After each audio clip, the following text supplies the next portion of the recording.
Doctor BR Ambedkar గారికి నివాళులర్పించిన కోల్కూరి నరసింహారెడ్డి.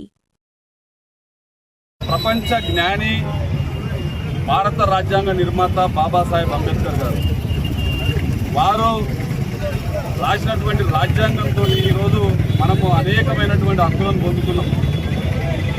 మరి ప్రపంచంలో ఎవరు చదవలేనటువంటి విద్య, 32 డిగ్రీలు, 9 మరి భాషల్లో వారికి ప్రావీణ్యము.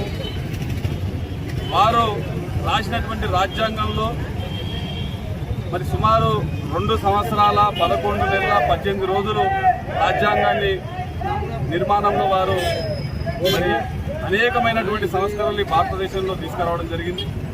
భారతదేశ రాజ్యాంగాన్ని మరి వారు ఇతర దేశాలు కూడా స్ఫూర్తిగా తీసుకోవడం జరిగింది.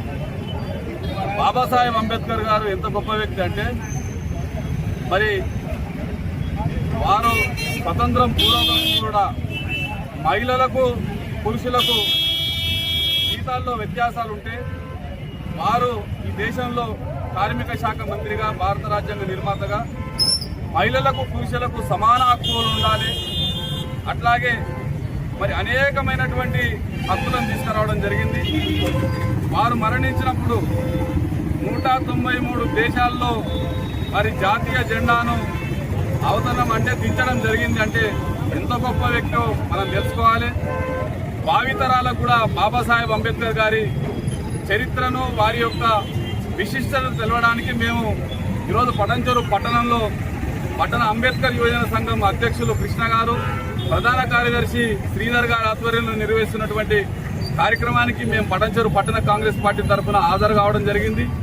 మేము యువతకు, ఇక ముందు యువతకు కూడా బాబాసాహెబ్ అంబేద్కర్ పట్ల అనేకమైనటువంటి ముఖ్య విషయాలు తెలియాలి.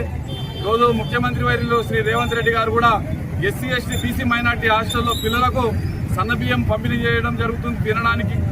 అట్లాగే మరి ముఖ్యంగా ఈరోజు ప్రతి కాన్స్టిట్యున్సీలో కూడా 200 కోట్లతోటి ఇంటిగ్రేటెడ్ స్కూల్స్ను, అంటే బాబాసాహెబ్ అంబేద్కర్ గారు కలలు కన్నటువంటి విద్యను అందించడానికి ఇలా ముఖ్యమంత్రి వర్యులు శ్రీ రేవంత్ రెడ్డి గారు ముందున్నారు.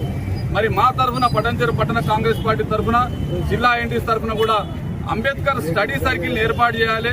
ఇక్కడ అంబేద్కర్ భవనాల్లో వారి యొక్క లైబ్రరీని ఏర్పాటు చేసి వారి విశిష్టత కొరకు మేము పట్టణ కాంగ్రెస్ పార్టీ తరఫున, మా తరఫున ఒక 10,000 రూపాయలను మేము ఈరోజు లైబ్రరీ అందించడం